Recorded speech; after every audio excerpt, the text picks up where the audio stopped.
Corría el año 1502. Azuitzotl, emperador de los aztecas, muere. Moctezuma II, un ex sacerdote de 34 años, sube al poder. Era conocido por sus habilidades políticas y militares. Un líder duro.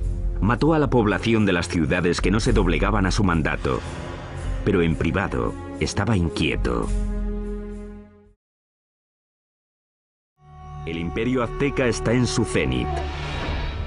Ahora se extiende por al menos 210.000 kilómetros cuadrados, desde Tenochtitlán hasta las dos costas y muy al sur hasta Guatemala. Unos 25 millones de personas formaban la ley azteca. Había 38 provincias cuyos habitantes pagaban importantes impuestos, enriqueciendo así a los nobles. La ciudad se extendió, reluciendo por los canales y el lago, adornada con árboles y mansiones preciosas.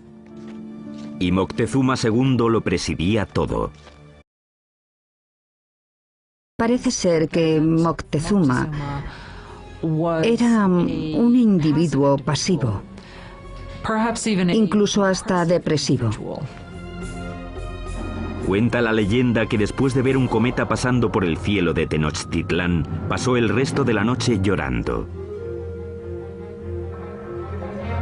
Según pasaban las semanas, se volvió cada vez más paranoico.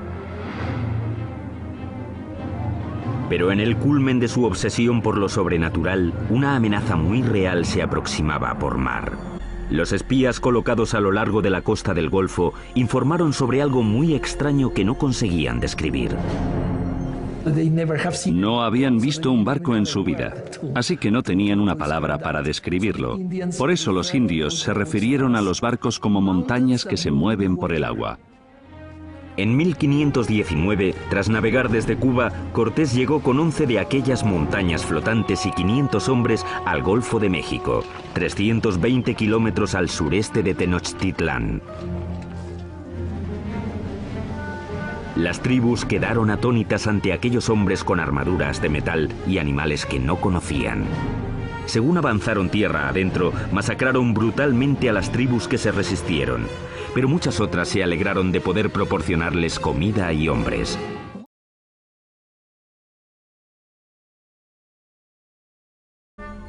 La red de corredores de relevos de Moctezuma le mantuvo informado de los movimientos de los españoles.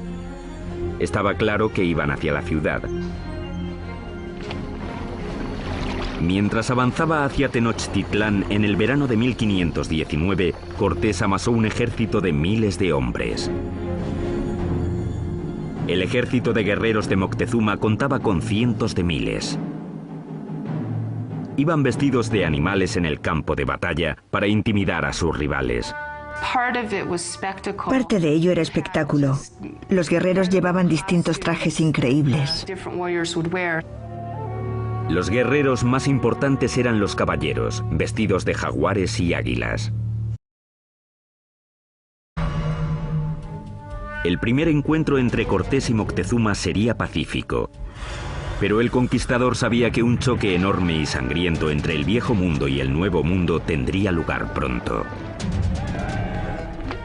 Y la aniquilación que tuvo lugar sería uno de los acontecimientos más aterradores de la historia de las Américas.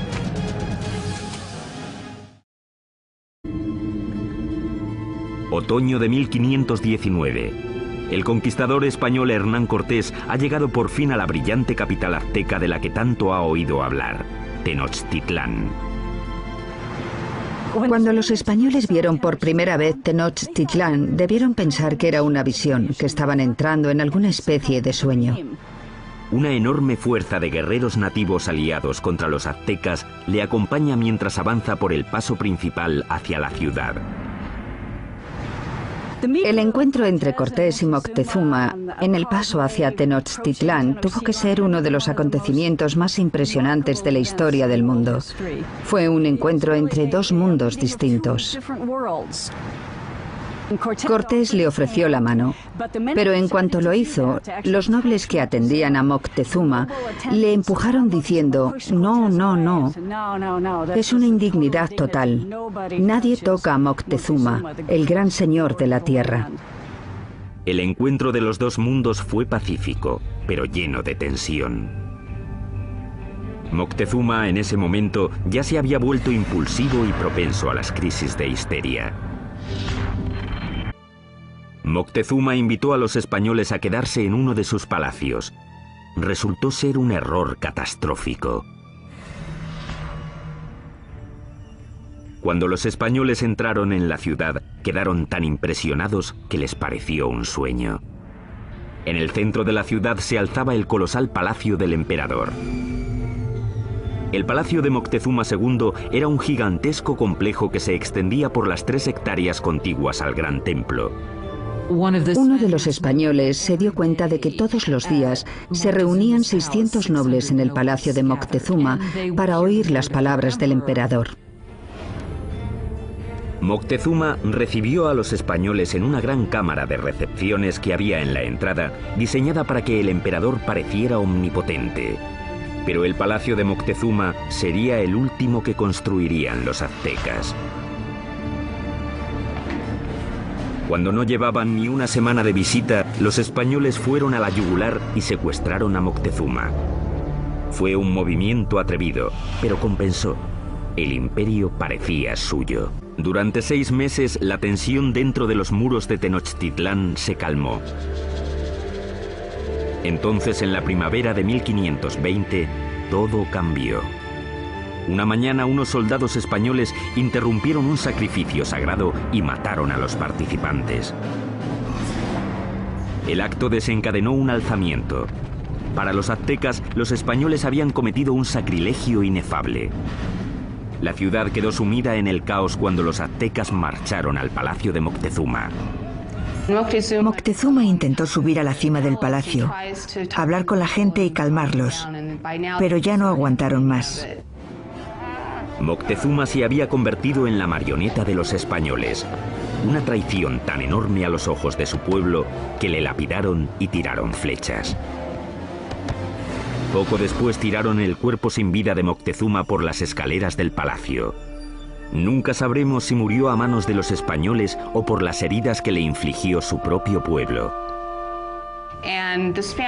Y los españoles decidieron que sería un buen momento para irse de la ciudad. La noche del 30 de junio de 1520, los españoles intentaron escapar aprovechando la oscuridad. Fueron presas fáciles para los guerreros aztecas que les atraparon en el paso. Los cuerpos se apilaron rápidamente en el agua. 400 españoles fueron masacrados junto a miles de sus aliados indios. Esa escapada ha llegado a llamarse la Noche Triste.